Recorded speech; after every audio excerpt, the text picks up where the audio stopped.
شروع اللہ کے پاک نام سے جو بڑا مہربان نہایت رحم والا ہے۔ تمام تعریفیں اس اللہ کے لیے جس نے اپنے پیغمبر محمد صلی اللہ علیہ وآلہ وسلم کی واسط سے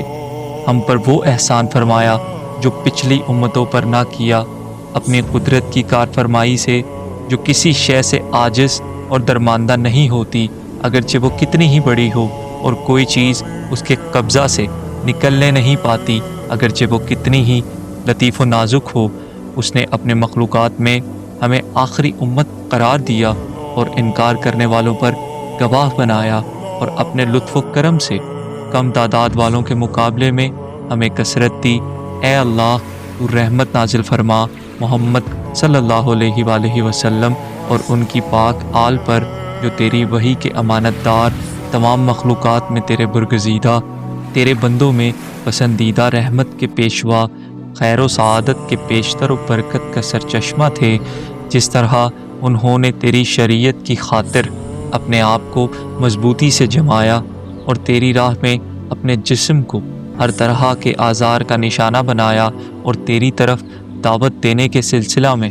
اپنے عزیزوں سے دشمنی کا مظاہرہ کیا، اور تیری رضا کے لیے اپنے قوم و قبیلے سے جنگ کی، اور تیرے دین کو زندہ کرنے کے لیے سب رشتے ناتے قطع کر لیے، نزدیک کے رشتہ داروں کو انکار کی وجہ سے دور کر دیا، اور دور والوں کو اقرار کی وجہ سے قریب کر لیا، اور تیری وجہ سے دور والوں سے دوستی اور نزدیک والوں سے دشمنی رکھی، اور تیرا پیغام پہنچانے کے لیے تکلیفیں اٹھائیں، اور دین کی طرف دعوت دینے کے سلسلہ میں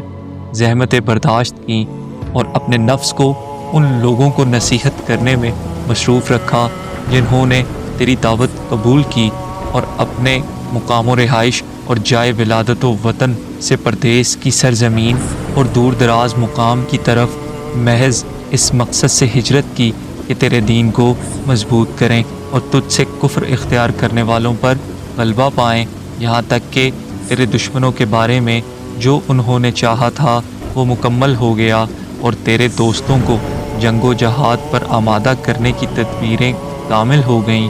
تو وہ تیری نصرت سے فتح و کامرانی چاہتے ہوئے اور اپنی کمزوری کے باوجود تیری مدد کی پشت پناہی پر دشمنوں کے مقابلے کے لیے اٹھ کھڑے ہوئے، اور ان کے گھروں کی حدود میں ان سے لڑے، یہاں تک کہ ان گھروں کے بست میں ان پر ٹوٹ پڑے، یہاں تک کہ تیرا دین غالب اور تیرا کلمہ بلند ہو کر رہا، اگرچہ مشرک اسے ناپسند کرتے رہے۔ اے اللہ، انہوں نے تیری خاطر جو کوششیں کی ہیں ان کے عوض انہیں جنت میں ایسا بلند درجہ عطا کر کہ کوئی مرتبہ میں ان کے برابر نہ ہو سکے، اور نہ منزلت میں ان کا ہم پایا قرار پا سکے، اور نہ کوئی مقرب بارگاہ فرشتہ اور نہ کوئی فرستادہ پیغمبر تیرے نزدیک ان کا ہمسر ہو سکے، اور ان کے اہل بیت اطہار اور مومنین کی جماعت کے بارے میں جس قابل قبول شفاعت کا تو نے ان سے وعدہ فرمایا ہے،